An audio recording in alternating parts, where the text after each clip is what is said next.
I'll be speaking to Dr. Abraham Weitzfeld. He is from Montreal, Canada. He is currently living in Nablus in Palestine. Good afternoon. Good evening here. We're 7 hours that's right. in advance, yes. You're a little further along in the day. So you sent out a post about a raid, an Israeli raid against Tanweer. Could you tell us about that? Yes, Tanweer is a Palestinian Cultural Renaissance Forum. It's a facility that provides educational classes, lectures, and had a computer room set up, which I helped to set up in 1911 when I was here on my last visit. You mean 2011? 2011. And it was named the Rochelle Corey Room.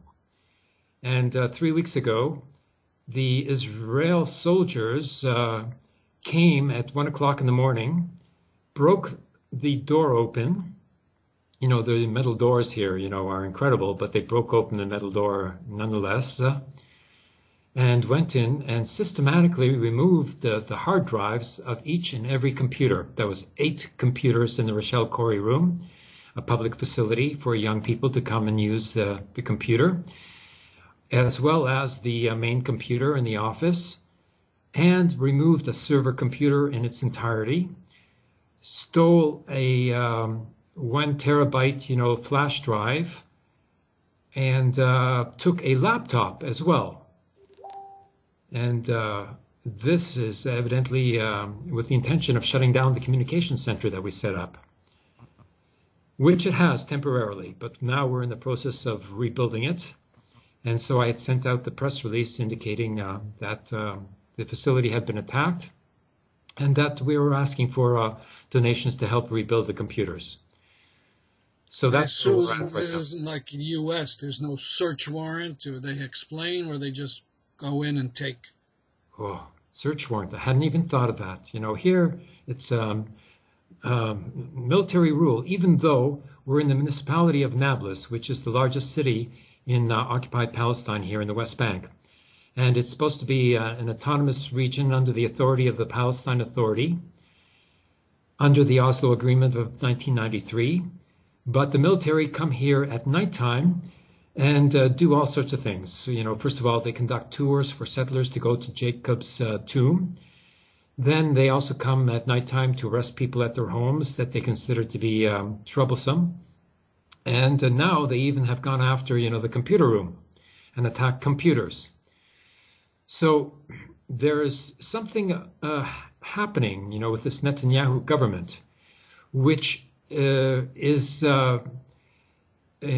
both desperate and destabilized and more and more extreme at the same time.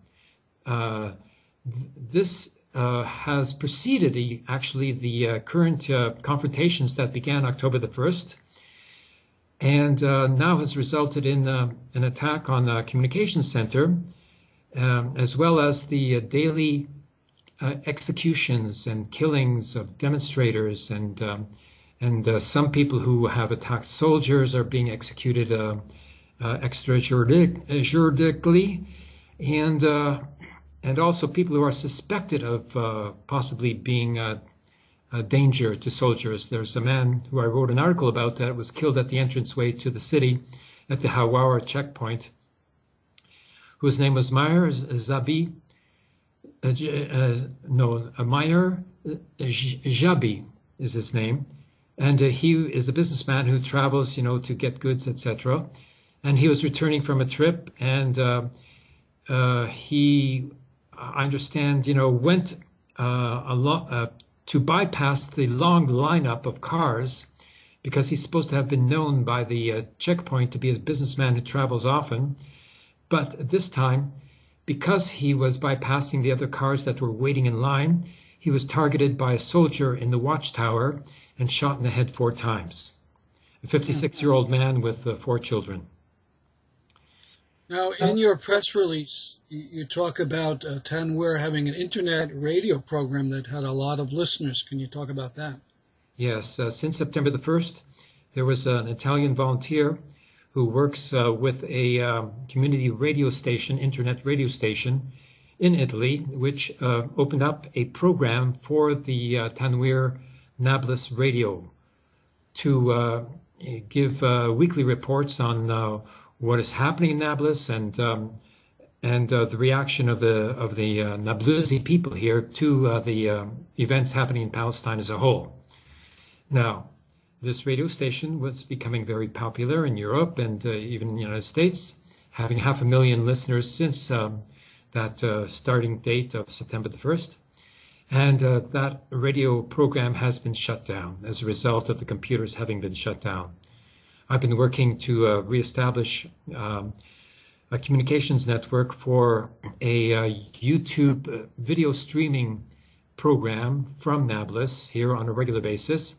But it's very complicated, and even though I've got the program installed now, the internet connection here seems to be somewhat too slow to be able to carry a video streaming event. And because Israel doesn't allow the internet service here and the cellular communication system here to go beyond a 2G speed. 2 gigahertz per second, I suppose, is what the speed is. And so that limits, what we can get out. But our video connection seems to be adequate, even though I can't really move, because it will distort the picture. Mm-hmm, mm-hmm. Now, is this raid that the Israelis did the first time, or has Tanweer been in trouble with them before? No, this was the first raid on the facility itself. However, members of the Administration Council have been arrested. There's 3 members of the Administration Council who have been arrested over the last 2 years. That is, arrested without charge. It's not really an arrest. It's a detention under administrative detention laws, which date depuis the British Mandate occupation of Palestine, and have no constitutional value, no legal value, but they are detained nonetheless and put before not a court. They don't go before a judge in a court. They go before a military tribunal, even though they are not, military themselves. They're civilians. And lately, the principal organizer of Tanweer, who was responsible for the local volunteers and also for the international volunteers who come from the International Solidarity Movement, he was arrested. He was detained at a checkpoint while traveling for a workshop. And his military tribunal took place today, but we don't know what the results of that tribunal are yet. Did you mention his name in the press release? Yes, his name is Wael. Mm-hmm. Mm-hmm. No, Wael Fek, yeah, oui. Okay, well, pretty heavy developments over there. So let's this be the first of many communications. And, yes. We can go back into this again and again. Excellent. It's really important that we get the communications system established so that Americans in particular are able to know what's happening here. Right now, the situation, what they call the situation here means that it's dangerous to go in and out of the city. The main checkpoint at Hawara that people pass through has daily occurrences of people either being killed or soldiers being attacked and injured only, or anything else that can happen, or the checkpoint is just shut down and people cannot go in or out. That's the situation here. And in fact, we're living in a ghetto, a big ghetto. How big is the city? This is the largest city in Palestine, West Bank. It's about 1 million. Mm-hmm. There's 2 million Palestinians in the West Bank. So this Ramallah and some villages are what constitute the municipal population. So we're up to close to 1 million people here in Nablus, under siege, basically, like a little Gaza. However, we do receive, the goods that are necessary and even export goods here. And people go from Nablus usually to work even inside Israel. They have work permits. They work, of course, for something like $8 an hour while the regular wage in Israel is perhaps twice that, or 12. So they are cheap labor, and but right now it's not sure that they can get, to their jobs. And nonetheless, goods come in from Israel as well here. For instance, down the street is a friend, Fuzzy, who does ironing. So pants in particular that are manufactured, sewn up, in Israel are sent here to be ironed because, it's cheap here, and it's a manual labor. And in Israel, it would be much more expensive, So usually he gets, a whole stack of pants, to iron during the day, and he has a co-worker. But for the last couple of days, there has been no work.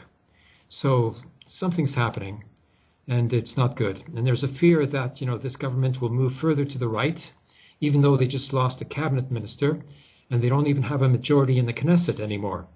Previously, as a result of the election, Netanyahu's government only had a coalition which had a one-seat majority. They lost that one-seat majority now. However, the cabinet can decide to do whatever they want. They don't even have to have new legislation going through the Knesset. They don't even have to withstand, a non-confidence vote. And they can still keep the government operating. Mm-hmm. However, they are planning for a new election, so hopefully something will change.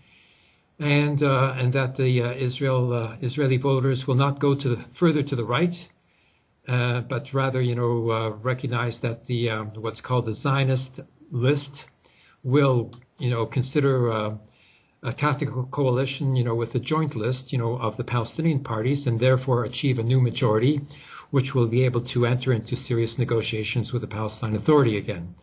Right now, the Netanyahu government refuses to enter into serious or any negotiations with the Palestine Authority. So we're at a turning point. Anything can happen now. The fear here is that Netanyahu's government will move further to the right and start a campaign of transfer and try to push the Palestinians out of even the occupied territories because they cannot cope with controlling the Palestinian population. It's uncontrollable. The people are spontaneously engaging in personal attacks, revenge attacks for probable losing a member of their family. And most often they will choose a soldier to attack, but under certain circumstances they even attack civilians. And sometimes, there's no big distinction to be made between, Sephardic, Mizrahi, Israeli Jewish population and the Palestinian Arab population. Very often they look very similar to each other. And so on 2 occasions, Palestinians have even been killed by other Palestinians. It's very sad situation here, especially when civilians are being attacked. But, that's the degree of frustration that the people here are enduring. And I'm sure that there will be other developments, and I'm looking forward to being able to communicate these developments to you directly, Stanley. Thank you very much. Thank you very much for talking. Very good. Bye for now.